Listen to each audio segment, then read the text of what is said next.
એક અદ્ભુત પ્રસંગ સાંભળો. એક બહુ અમીર માણસ, લોકોને ખૂબ મદદો કરેલી, પણ સમય ટન માર્યો. ધંધામાં અચિંતા બહુ મોટી નુકસાની કરી. એવી પોઝિશન આવી ઉભી રહી કે ત્યાં સ્થાનમાં રહી શકે પોઝિશન, પોતાની સર્વે સંપત્તિ વેચી નાખી મુંબઈ માણસ જતો રહ્યો. આ વાતને 8, 10, 15 વર્ષ વ્યતીત થઈ ગયા. એના ઘણા બધા મિત્રો હતા. એક ફેરી ઓચિંતા 7, 8 મિત્રો ભેળા થઈ ગયા અને બધાએ વિચાર કર્યો કે પેલો આપણો મિત્ર આપણને કેટલા વર્ષથી મળ્યો નથી, એ ક્યાં હશે? કે આપણને ઘણી વાર એને ખૂબ મદદ કરેલી અને આપણે તેને સાવ ભૂલી ગયા. આપણી એ કૃતજ્ઞપણું કહેવાય. આપણે એને શોધીને આપણે એને મદદ કરવી જોઈએ. કે શોધતા શોધતા શોધતા આ 7, 8 મિત્રો છેક મુંબઈ પહોંચ્યા છે. ક્યાંકથી બાતમી મળતા મળતા મળતા એક સાદી ચાલીમાં રહેતો હતો. શરીર બીમારીમાં ઘેરાઈ ગયેલું, ફાટેલ તૂટેલ ખાટલા પર સૂતો હતો. ફાટેલ તૂટેલ એક રજાઈ પડી તે ધાબળો હતો, એ નવો ઓઢ્યો હતો.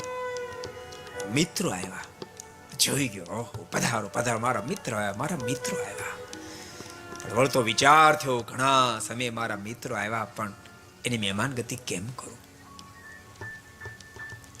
ત્યાં એ જે રૂમમાં રહેતો એ રૂમના માલિક શેઠ એમ જગ્યો એટલે એને નજીક બોલાયા. શેઠને કાનમાં 2 શબ્દો કીધા અને થોડી વાર થઈ ત્યાં તો જોશના ભરેલા બધા મિત્રો માટે મોટા મોટા ગ્લાસો આવ્યા અને 8 મિત્રોને પ્રેમથી જ્યુસ પાયું. થોડીક વાતો જૂની જૂની કરી રહ્યા છે, એમાં એને ઉધરસ ચડી અને ઉધરસ પાછી જ ન વળી. 2 મિનિટ થઈ અને ઉધરસમાં એનું શરીર છૂટી ગયું. મિત્રોને ખૂબ અચંબો થયો, પણ મનમાં એમ થયું કે 2 મિનિટ પહેલા એને શેઠને કંઈક વાત કરી હતી. શું વાત હશે? આપણે એનો કોઈ સંકલ્પ હતો પૂરો કરવો જોઈએ, વાતમાં કંઈક રહસ્ય હોવું જોઈએ, છેલ્લી એની વાત છે. એટલે શેઠને બોલાવીને કીધું, શેઠ આ ભાઈ અમારા બહુ જૂના મિત્ર હતા, પહેલા તો ખૂબ સુખી હતા, પણ સંજોગ વછાત એને લોકોને મદદ પણ ખૂબ કરી, આવી પોઝિશન થયેલી. પણ શેઠ એને 2 મિનિટ કઈ પહેલા તમને કઈ શું કીધું તું, જરાક અમને કોને? ત્યારે શેઠે એવું કીધું કે એમણે મને એવું કીધું, આ મારા જૂના મિત્રો 7, 8 આવ્યા છે, મારે મહેમાન ગતિ કરવી છે, પણ મારા ઘરમાં કાંઈ નથી કે મહેમાન ગતિ કરી શકું.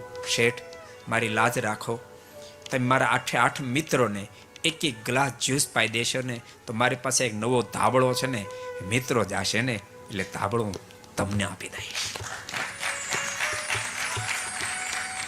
શું દિલવાળા માણસો ધરતી પર આવતા હોય છે.